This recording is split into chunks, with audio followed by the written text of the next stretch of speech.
The desert world of Oran had always been a hard place to live. Its winds carried fine grains of sand that could cut its skin, and its nights were so cold that metal cracked if left outside too long. The small colony that existed there survived, only because its people were stubborn and practical. They built machines to dig water from beneath the stone, and they kept their settlements low to the ground to avoid the storms. Darren was one of those settlers.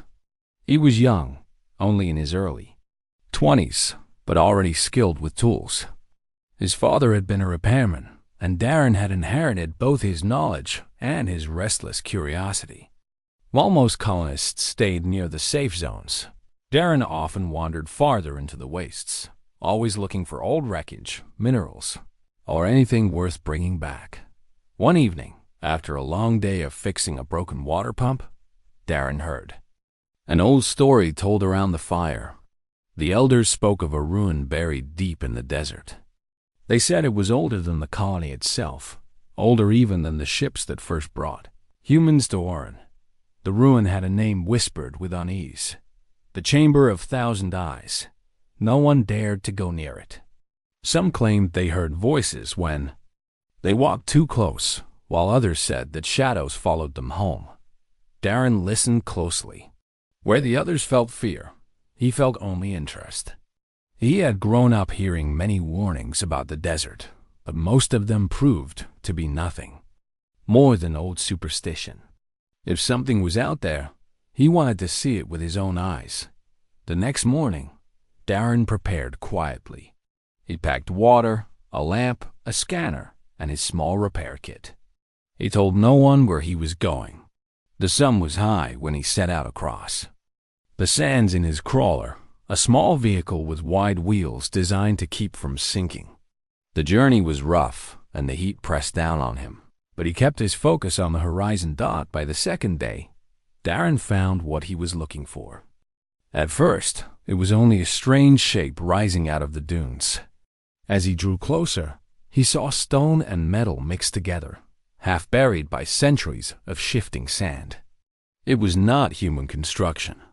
The walls were curved in strange patterns, smooth, in places where no tool should have been able to cut. Symbols ran along the surface, warm but still glowing faintly when the light struck them at the right angle. Darren parked the crawler and stepped down, brushing sand off his boots. He felt the air grow colder as he approached the ruin. The entrance was a wide arch, dark and silent. For a moment, he stood there, unsure. The stories returned to his mind, but so did his determination. He tightened the straps on his pack, switched on his lamp, and entered. Inside, the air was still and heavy. Dust coated the floor, but strangely, there were no signs of animals or insects. It was as if the place had been untouched since the day it was built. The corridor led downward, deeper into the earth. Darren followed carefully, marking his path with chalk in case he needed to find his way back. At the end of the corridor, he found a great hall. It stretched wider than any human structure he had ever seen. The walls curved upward into a dome, and every inch of stone was set with crystals. They were round, polished, and arranged in rows upon rows, covering the chamber like stars in the night sky. When Darren lifted his lamp, the crystals caught the light and reflected it back at him. For a brief moment, it looked as though 1,000 eyes were staring directly at him. Darren froze. His hand tightened around the lamp, and he felt his heart race. The silence pressed in, broken only by the faint hum of the crystals. He stepped forward slowly, his boots echoing in the vast chamber. The air felt alive, like it was waiting for something. He reached out and touched one of the crystals. It was cold to the touch, yet it pulsed faintly beneath his fingers, as if it held something within. He pulled back quickly, his breath caught in his throat. Suddenly, the chamber shifted. A low sound filled the air, not quite a voice, not quite a machine. The crystals flickered, one by one, until the entire hall glowed with pale light. The patterns seemed to move, as though the walls themselves were watching him. Darren's first instinct was to run, but something in him refused to leave. He had come all this way for answers, and now the chamber was awake. He lifted his lamp higher and stood tall, staring back at the 1,000 glowing eyes dot in that moment. He understood why the colonists had avoided this place. It was not just an old ruin. It was something alive, something aware. The chamber of 1,000 eyes had been waiting, and now it had found him. Darren stood still in the middle of the glowing hall. His heart pounded hard as the crystals flickered around him, their light rising and falling like breathing. It felt as though 1,000 unseen faces were watching him closely. He gripped his lamp tighter, though it was clear now that the chamber produced its own light, steady and pale, casting long shadows across the curved walls. Then the sound came again. It was low, deep, and filled with many tones at once. It was not like any human voice he had heard, yet he could understand its meaning without words being spoken. The sound asked a question. Who walks within the eyes? Darren swallowed hard. His throat was dry, and for a moment he could not answer. He had expected silence, maybe echoes, but not this. His first thought was to turn and leave, but his curiosity held him in place. He cleared his throat and spoke softly, his voice shaking. "My name is Darren. I am from the colony above." The sound rolled through the hall again, deeper this time, almost like approval. The crystals pulsed brighter. The voice came again, louder than before. "Human, few of your kind enter. Fewer still remain." Darren felt a shiver run down his back. He glanced at the walls. The glowing eyes seemed to follow his every movement. He wanted to ask what this place was, but the words felt heavy in his mouth. At last, he managed. "What are you?" The chamber grew silent for a moment. Then, the crystals shifted in pattern, their light weaving together into shapes. Holographic figures appeared in the air above him. Fleets of ships, planets burning, cities rising and falling. Darren gasped as the images surrounded him, spinning, slowly like a story told without speech. "We are the Watchers," the voice said, its tones echoing through the hall. "We see, we remember, we record." Darren stepped closer, his eyes wide. He reached out a hand toward one of the images, though it passed through like mist. He saw alien species he could not name, some tall and graceful, others with bodies made of stone or flame. He saw their victories, their great cities shining bright. Then he saw their ends wars that shattered fleets, storms that swallowed entire worlds, and weapons too powerful to comprehend. The voice continued. "We were left behind by those who built us. They are gone. We remain. We are the memory of the stars." Darren's chest tightened. He realized that this chamber was not just a ruin. It was a record, a witness to countless ages of history that no human had ever seen. But one question burned in his mind, stronger than all others. "Why? Are you showing this to me?" The crystals flickered again. This time the images shifted. Darren saw Earth, shining blue in the black of space.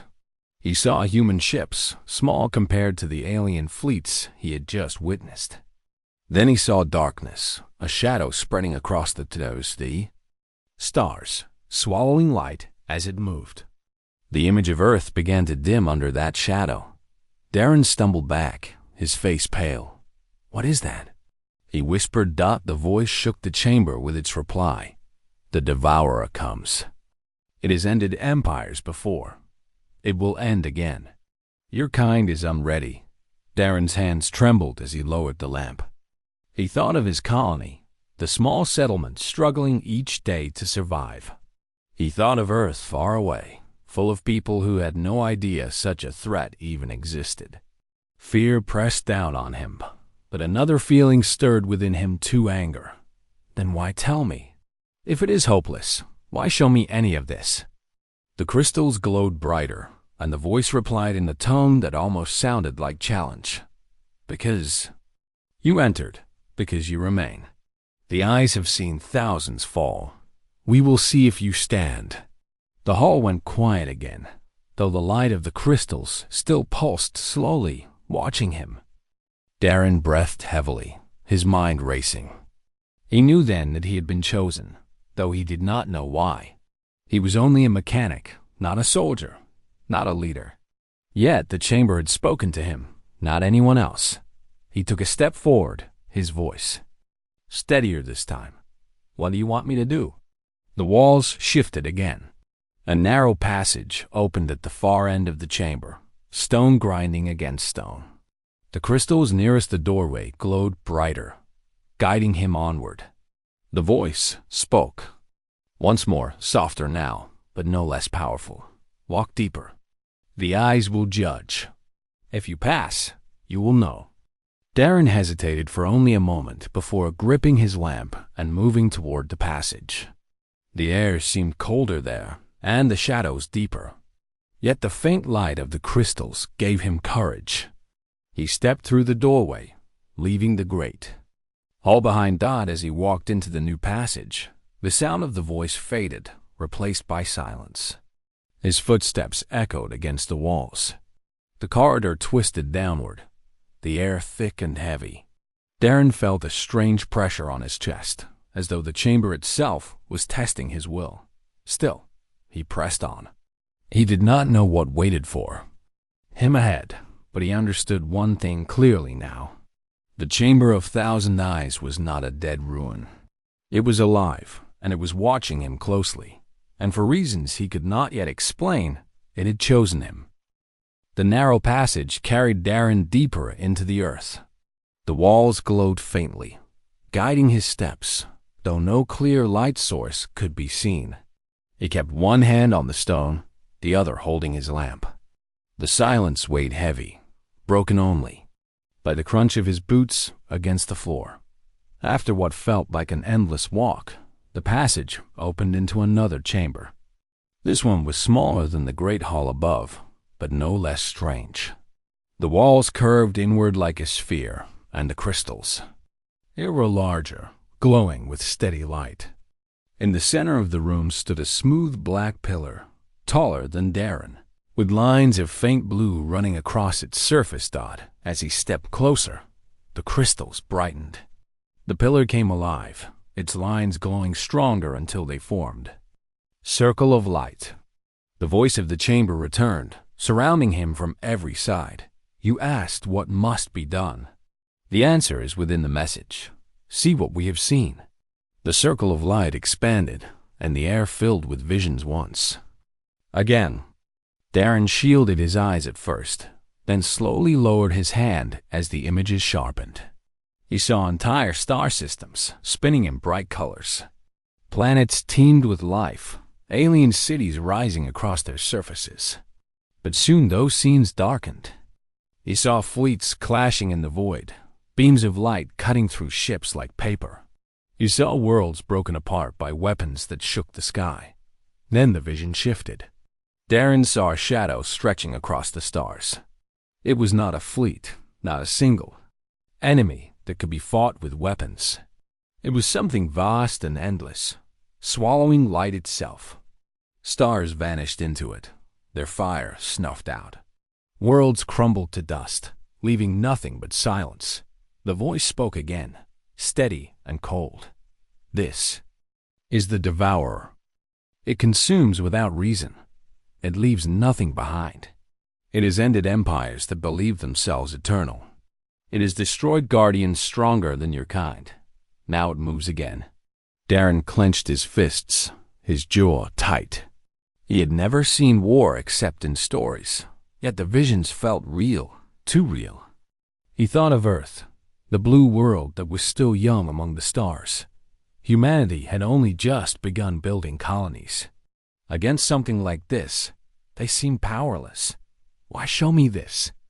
Darren asked, his voice echoing in the chamber. Why not warn the leaders of my people, or someone who has power? The pillar pulsed with light, and the reply came at once. Leaders fall to fear. Armies fall to pride. The devourer cannot be defeated by power alone. The eyes seek will. The eyes seek one who refuses to surrender. The word struck the ring deeply. He was no soldier, no commander, only a mechanic from a small colony. Yet the Watchers had chosen him to see this truth. He wondered if he was strong enough, or if this was a mistake. The vision changed again. This time, Darren saw images of humans. He saw crowded cities on Earth, busy stations orbiting other worlds, and miners digging deep into asteroids. Then the scenes twisted into danger. He saw humans arguing, their ships turning against each other, their greed pulling them apart. The Watchers showed him how easily his people could fail, not because of weakness, but because of division. The voice grew heavier. Knowledge is nothing without unity. Power is nothing without will. If humanity chooses to fight each other, they will be lost before the devourer arrives. But if they choose to stand together, they may endure. Darren felt his chest tighten. He knew the Watchers were right. He had seen arguments in his own colony over water and food, small disputes that grew bitter. If humanity struggled to live together on a single desert world, how would they face something that consumed galaxies? He stepped closer to the pillar, his voice steady now. Then show me how. If I am to bring this message, I must have more than fear. What can we do? The pillar shifted again. Lines of light stretched outward, forming holograms that floated. Around him, they showed designs of ships faster than anything humans had built. They showed shields strong enough to withstand storms. They showed medicines that could heal wounds and cure sicknesses that plagued his people. Darren stared in awe. This was knowledge beyond anything humanity possessed. But before he could reach for it, the images flickered, then faded. The voice returned firm and unyielding. Knowledge is earned, not given. The eyes do not offer gifts to those untested. You must prove that you and your kind are worthy. Only then may you carry the archives. The crystals dimmed and the chamber fell. Silent once more. Darren felt a knot form in his stomach. He had come seeking discovery, but now he found himself standing at the edge of something much larger. If he failed, the knowledge would be lost, and his people would remain blind to the danger coming. He lifted his lamp, his eyes fixed on the glowing pillar. He spoke clearly, his voice echoing in the stillness. Then test me. I will not turn away. The chamber rumbled in answer. The floor beneath him shifted, and the walls moved like living stone. A new doorway appeared, its edges lined with glowing blue symbols. Beyond it lay only darkness. The voice spoke one last time before fading. Step forward, human. The trial of will begins. The eyes will see your truth. Darren tightened the straps of his pack, steadied his breath, and walked into the darkness. He did not know what waited for him, but he knew he could not retreat. Whatever the trial was, he would face it. The new passage swallowed Darren in silence. His lamp lit only a few steps ahead, while the blue symbols on the doorway behind him faded until they were gone. He was alone in the dark, yet he felt the weight of the Watchers pressing on him. Every breath seemed louder than it should be, and every step echoed as if the stone itself listened. The corridor narrowed, then opened into a circular chamber. This place was different from the halls above. There were no crystals glowing softly on the walls. Instead, the chamber was empty and bare, with smooth black stone reflecting the dim light of his lamp as Darren stepped inside. The doorway behind him sealed shut with a low rumble. He spun around, his heart racing, but there was no way back. Then the voice came again, this time softer, almost inside his head. The eyes do not measure strength of body. The eyes measure strength of spirit. You will be shown fear, loss, and desire. Stand, and you may endure. Fall, and you will be forgotten. Darren clenched his fists. He reminded himself of the warning. This was the trial. He had asked for it, and now it had begun. The stone floor beneath him shimmered. His lamp flickered, then went out, leaving him in complete darkness. Darren gasped and tapped it, but it no longer worked. Before he could panic, light returned in the form of a vision. He stood not in a chamber, but in his colony. The familiar. Houses, built low against the desert winds, surrounded him.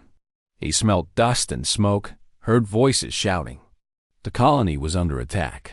Fires burned, machines lay broken, and people ran for safety.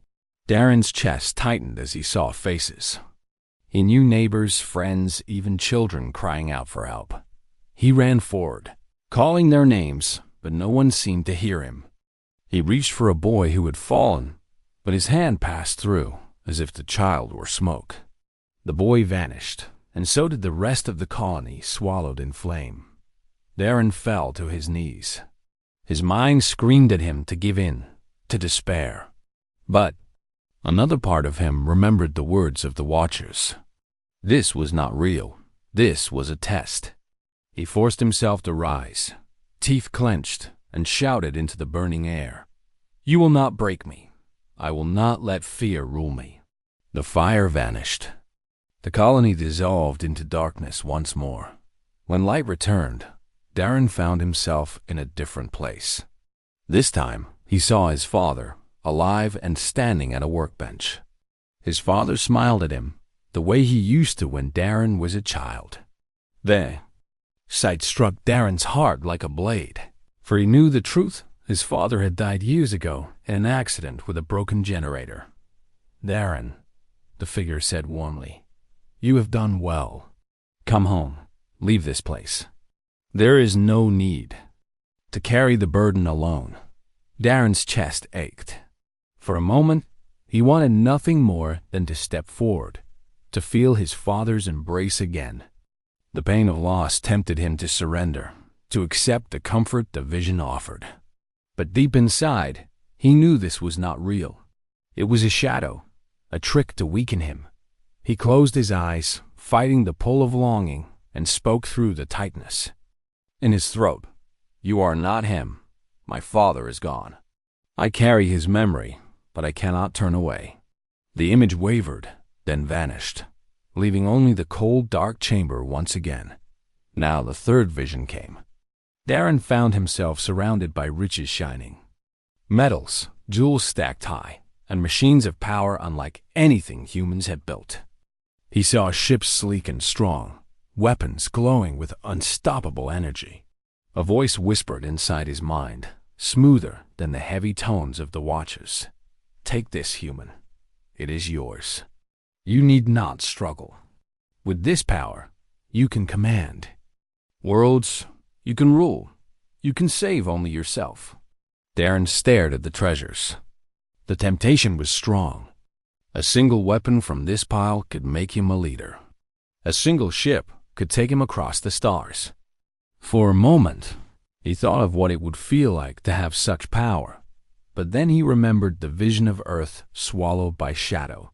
He remembered the warning that division and pride would destroy his people before the devourer even arrived. If he chose selfishness, humanity would never stand together. He raised his head, his voice firm. "I do not want this for myself. What I want is for all of us to live. If knowledge is to be given, it must be for everyone, not only me." At once, the riches dissolved into mist. The dark chamber returned, but this time the crystals reappeared along the walls, glowing brighter than before. The voice of the Watchers filled the room again, carrying a weight of approval. "You have faced fear. You have faced loss. You have faced desire. Still you stand. The eyes have seen your truth." The chamber shook, and the floor beneath him glowed with blue lines, forming patterns that spread outward like veins of light. The sealed doorway opened again, revealing another passage. Darren stood tall, though his body felt drained. He had faced the trial and endured, but he knew this was only the beginning. The Watchers had tested his will, and now they would decide if humanity was worthy of their knowledge. He tightened his pack, steadied his breath, and stepped into the new passage. Whatever waited ahead, he would face it with the same resolve. He was no longer just a curious mechanic. He was the bearer of a message far greater than himself. The passage carried Darren downward until it opened into a chamber unlike any he had seen before. It was vast, but not empty. Instead of bare stone, the walls were covered with shifting lines of light, moving like rivers across the surface. Symbols appeared and disappeared, forming patterns he could not fully understand. In the center stood a tall structure of crystal and metal, its surface glowing as though alive. Darren stepped forward, his step slow. He felt a deep vibration through the floor, steady and powerful, as though the entire room was a living heart. The voice of the Watchers returned, calm but filled with weight. You have endured the trial of will. You have chosen not for yourself, but for all. Now you may see what we guard. The central structure pulsed. Light spread outward in a wave, and the chamber came alive with holograms. Ships formed above Darren's head, sleek and fast, unlike any human design. They moved with speed that defied what he thought possible, vanishing and reappearing across the chamber. Then came weapons, strange and elegant, not brutal, but precise. Beams of energy cut through targets, while shields curved like water to block attacks. Darren's eyes widened as he realized these were not just weapons of destruction, but tools of defense. Some designs showed massive barriers that could protect entire planets. Next came machines for healing. Darren saw chambers that could repair wounds in moments, devices that cleansed sickness from the blood, medicines that ended pain without harm. He thought of the colonists on Orin, many of whom struggled with old injuries and illnesses for which they had no cure. These creations could change everything. Darren turned slowly, watching the endless stream of knowledge unfold around him. It was more than he could take in at once, yet he understood the truth.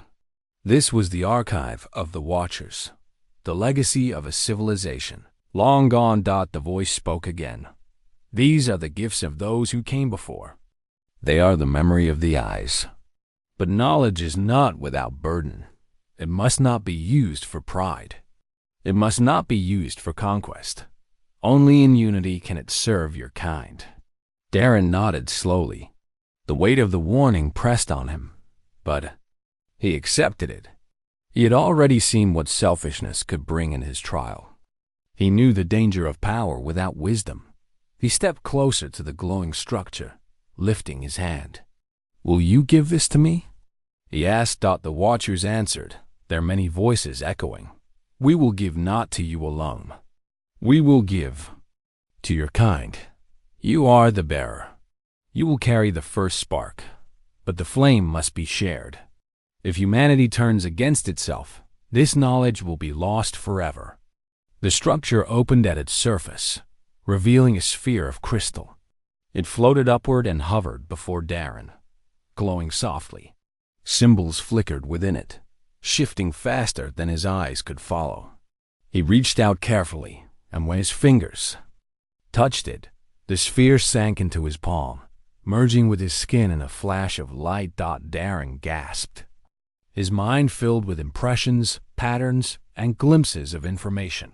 He did not understand it all, but he felt it settling inside him, stored like a seed waiting to grow. The knowledge of the Watchers had been placed within him, not as words, but as something deeper. He staggered back, breathing heavily. For a moment, the chamber spun around him. Then the glow steadied, and he stood tall again. The voice spoke once more. You now carry the archive key. With time, it will unfold. With unity, it will grow. You must guide your kind. You must speak the warning. The devourer comes. Darren pressed a hand to his chest where the light still lingered beneath his skin. The weight of the responsibility pressed down on him, but so did a sense of purpose.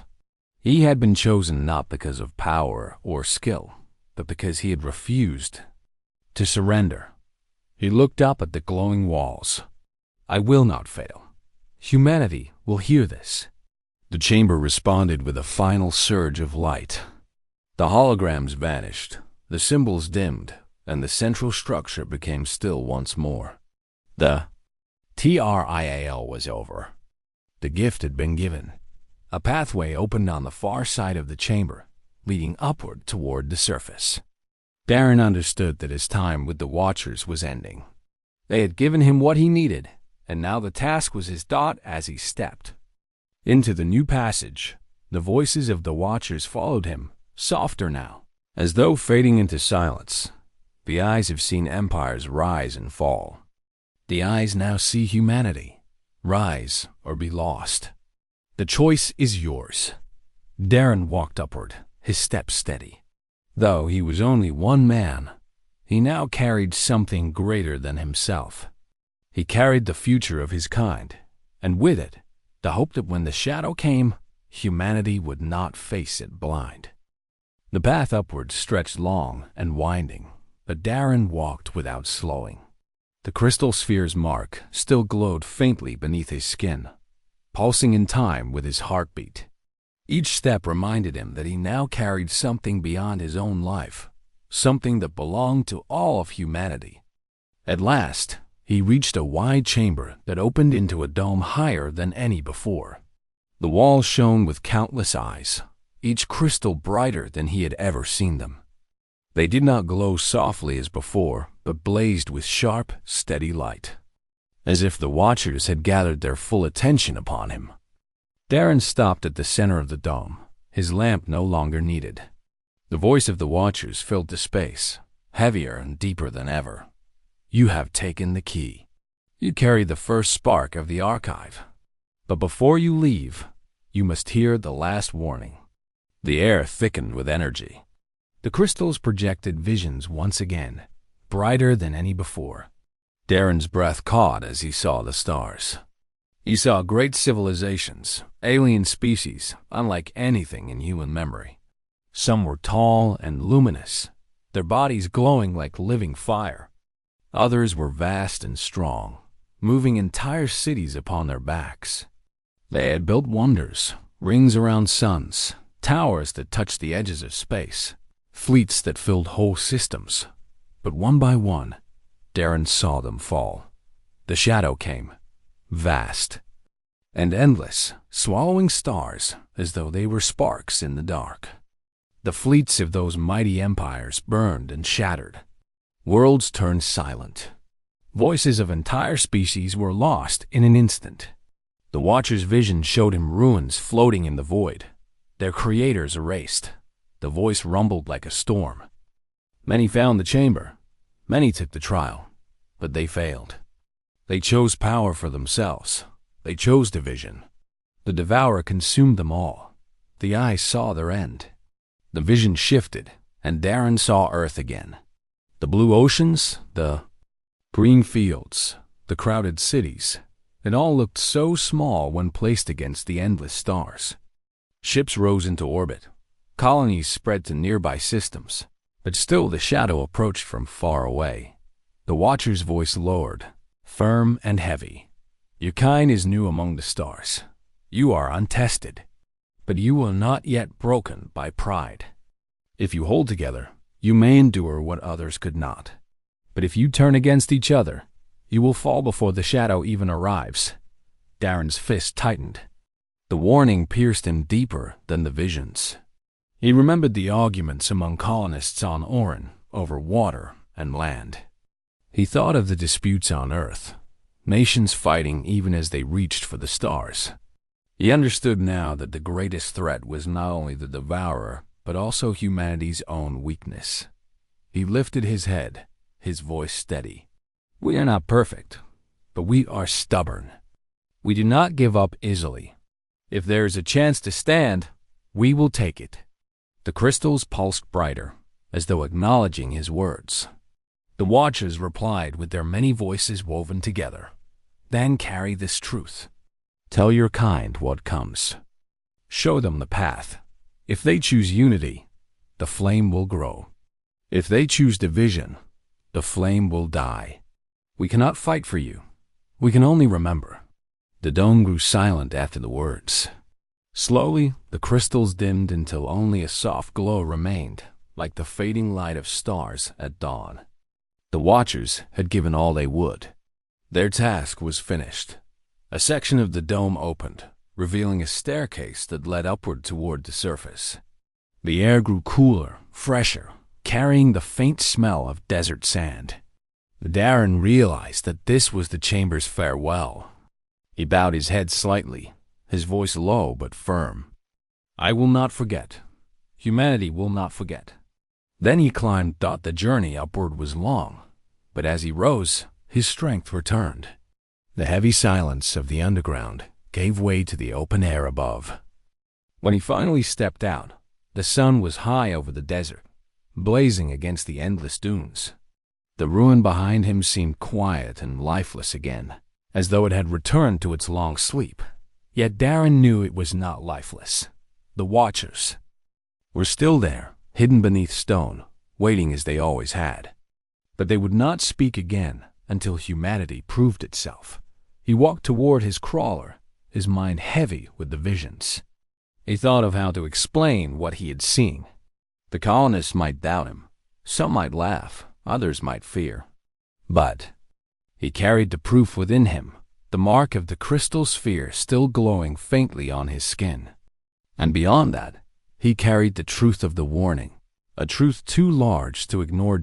As the crawler's engine roared to life, Darren looked back once more at the ruins. The Chamber of Thousand Eyes had given him a gift, but also a burden. It had chosen him to speak for his kind, to be the messenger of survival. The desert wind rose, carrying sand across the dunes. Darren turned his vehicle toward the horizon. Ahead lay his colony, his people, and the long path toward Earth. The shadow was coming, and humanity's time to prepare had begun. The desert stretched behind Darren as the crawler sped across the sands. The engine's steady hum filled the silence, but his mind was louder than any machine. The visions of the Watchers played again and again in his thoughts. Civilizations rising to great power only to be destroyed, the endless shadow of the devourer swallowing whole stars. And the final warning that humanity's survival depended not on weapons alone, but on unity. When the colony domes came into view, glowing faintly under the sunlight, Darren felt a weight settle deeper on his chest. The people inside were farmers, builders, miners, and children. They were strong, but they argued often. They worked side by side, but carried old grudges. Would they believe him? Would they understand the danger waiting in the dark of space? He parked near the airlock, and the guards stepped forward. One of them, a tall woman named Mira, frowned as she noticed the faint light still pulsing on his hand. What happened out there? She asked, half wary, half curious. Darren only answered, call the council.